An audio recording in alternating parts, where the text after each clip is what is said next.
With over 30 million job losses in just a couple of months, many landlords have been worried that they won't be able to collect enough rent to be able to cover their expenses. But so far, that has not been the case. I'm Kathy Fetke, and welcome to the Real Wealth Show. Our guest today is the Chief Economist at Apartment List, where he leads the Rentonomics team in publishing original housing market research. Prior to joining Apartment List, Igor Popov worked as an economist and data scientist at Airbnb and earned his Ph.D. in economics at Stanford University. All right, Igor, welcome to the Real Wealth Show. Thank you for having me. Boy, I bet you didn't learn anything about pandemics in economic classes, or maybe. Uh, that's right. That's right. This was not something that we thought we would be facing even coming into January, let alone in graduate school. But here we are. We're trying to learn. Everybody's trying to get up to speed on how all of this works. I mean, can you even predict anything at this point? I mean, do we have any clue? It feels like the world's down in more ways than one, because in a typical environment we can more or less predict what's right in front of our nose, but the long run is really difficult to think about. Right now I feel like it's actually flipped. It's really hard for me to tell you what's going to happen even next month in the housing market, just because so much of it depends on really the biology, the virology, the epidemiology, what happens to ultimately the spread of COVID-19 infection. But I do think that when we look at the longer term picture here, the pandemic has some natural ways in which it's accelerating, I think, some of the trends that we've been thinking about, talking about, researching for a long time, such as the rise in remote work. It's also, I think, putting a pause on some of the other trends that we've Yeah. been writing about and talking about a lot, such as urbanization and the rise in the demand for real dense urban living. and Right. and Oh, such a good so point. so you know do I my confidence level predicting kind of rent prices next month is much lower than usual, but I feel like there are already some things we can think through for what people should expect more in the medium to long read of 5 years from now, as we fully recover from the pandemic. Yeah, so while we're doing our best to try to predict rents in the single family world, we seem to be doing better than ever. But I want to go back to a couple of the things that you said, which is we're in some ways this is already what was projected. So what do you, or I'm sorry, like, I don't know if projected is the right word, but what you were looking at and analyzing. I mean, one thing that was a headline news for a while was automation. People were going to lose jobs. Millions of people were going to lose jobs. A lot of those jobs might have been in the industries that have lost jobs, like the restaurant industry. I mean, Mhm. lately, not lately, but a few months ago when people were out and about, I was seeing more and more restaurants where you go in, it shows the menu, you pick what you want, and bam, your food is there. So tell me more about what you meant by that. Right. I think there are a few trends to tease apart that are all really happening in parallel. You know, one thing that's been very noticeable just in the data of the American job market in the last 15 years is the rise of remote work. So this has been a big factor that affects the housing market, is that the fastest growing commute type has really been the 0 minute work from home commute. And the Mhm. number of people working from home since 2005 has increased almost 80% in the Wow. US. And that was before this whole remote work experiment, and you still had most, you know, kind of white collar offices thinking they could never survive as a business without the office.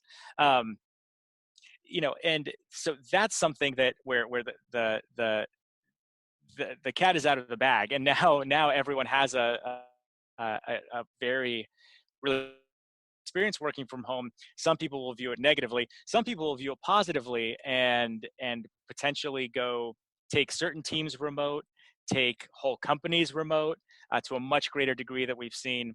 And that's going to really affect the distribution of jobs, uh, insofar as it affects the housing market.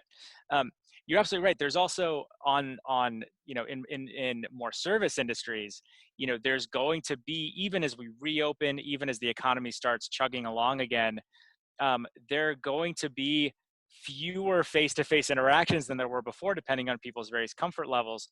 And I think that's absolutely right. It's going to accelerate some of these automation trends we've seen. And automation, it always comes with a real painful transition, Mm. but a new job market on the other end of it. So I think that the people that are going to be successful are the ones that are going to really try to predict, you know, what that job market will look like, and importantly for the real estate industry, where that job market will be hot, and where those kind of new jobs will go, whether they are remote or whether they are the jobs that facilitate these automated jobs as we come out of the pandemic. I don't know why I feel this way, but and maybe it's because I want to train the brain to think more positively. And I really do believe that to think is to create, and we can sit here and project another Great Depression or just a complete, just chaos. But I'd rather think that we are on the verge of something incredible. And that maybe this is, like you said, the beginning of just a new way of doing things and what that might look like. I mean, do you have any kind of optimism like that? Because I really actually feel very excited about what's coming. I think that even though it's hard on the broader scale to kind of feel the deep down optimism right now, just because we're so deep in the hole. Yeah. Um, it is always the case that some of the most, in retrospect, exciting and interesting innovation comes out of these times when just the new normal is kind of broken and needs to be Mhm. rebuilt. And so that will that will certainly be the case this time around. Really, even looking back to the Great Recession, what came out of it were essentially 10 years of building businesses that were off of the new smartphone technology that we could have never dreamed of in the preceding 10 years. Um, what that will look like, uh, for the 2020s, essentially, is, I think, the $1 billion question right now. But Mhm. um, optimism, certainly, whether it's abundant in us or not, it's going to be helpful to think through what these next opportunities will be, because um, you know people are incredibly adaptable. I think that's one of the lessons that we continuously learn in these Mhm. sort of difficult times, and will adapt to kind of reconfigure society in new ways. And I think uh, people with that sort of optimism are probably going to be on the of that transition. So coming back to rental properties, and do Mhm. you guys look at both single family and multifamily rents, or just multi? Uh, in our research, we do. Yes. Both. Okay. So given the trends that were already being projected and expected, and those that might be here faster, how would those things you talked about affect the rental market? Yes. I think, in the, so let's talk short run and then let's talk long run. Okay. I think short run, there's a big hole in the economy, and renters are feeling it, and property managers are feeling it. And I think what we've been seeing in our survey evidence is that the two are actually doing quite a good job at coming up with new arrangements, with new Hmm. payment plans, getting together and really trying to think through, hey, in this crisis, what are we going to do? And the incentives are there too, because on one hand, it is extremely difficult to move right now. It's all, so renters are feeling that stress. It's also hard to fill vacancies right now. So I think property owners have an incentive to keep their units occupied. And so we're seeing a lot of kind of innovation around new deals, new temporary arrangements that are essentially, helping the rental market weather the storm to some degree. Yeah. I think in the long run, uh, uh, this will really change the distribution of jobs, and so therefore it'll change the distribution of kind of heat in the housing market. I think Mm. if remote work really takes off, uh, to a degree that we might expect it will, given that there are many companies that are still able to be productive Yeah. during a kind of crisis time. So why wouldn't it be productive working from home in a more normal and mellow time? Um, we've recently seen a lot of clustering in sort of innovation hubs. You're in LA, I'm in San Francisco. You have companies paying egregious amounts for space in New York, Boston, DC, and that's worth it because of the effects of having everyone together and being part of the ecosystem. As companies start to go remote, I think there's a big benefit to be had from markets that are currently more affordable, that have already been seeing a steady rise in remote work. And really, I'm talking about the mid-tier technology hubs like the Austins and the Raleighs and the Denvers. These are places that already have extraordinarily high rates of people working from home, even in the Mhm. pre-crisis data. And if work really takes off, it'll allow workers to untether really from the very hot and expensive housing markets Yes. to wherever they want to be based on Yeah. their lifestyle preferences and how much housing costs there. So I think that'll spread out some of the heat in the housing market a little more evenly across the country, as opposed to being really concentrated in these these really booming innovation hubs that are wonderful, that produce incredible technologies and services and goods, but are also getting extremely expensive. Yeah. And for those that want a different lifestyle, different prospects of home ownership, I think this remote work paradigm could be an appealing, really an appealing prospect. Yeah, and it is very exciting. I mean, we kind of saw that happening anyway. We were building homes in the Park City area where you've got a lot of tech jobs and in Salt Lake City, but then some people are like, I can still commute to Salt Lake when I need to, but I can ski in the morning if I live Mhm. near Park City. And Right. but we're also building in Bozeman, Montana, which when I first presented that to our investor group, they're like, what? But Mhm. Bozeman has great skiing too, and great fishing and great, outdoor life. And there's a big tech hub there because at Real Wealth, we've been a remote company for almost 10 years now. And I Mhm. swear we get more done this way Mhm. than when I had a corner office and I had employees coming in every 5 minutes. I couldn't get anything done. So this way it's scheduled. We use a system called 90.io, and it's got everything in there with our meetings and our to-dos. And anyway, it's very productive for us. Mhm. Let's take the other side of that question, which was there were some trends that were happening that just got stopped in their tracks and may continue. And like you said, you used to live in the city in San Francisco, right? Downtown? Would you? I lived in Berkeley, and then I just moved to Redwood City here. Yeah.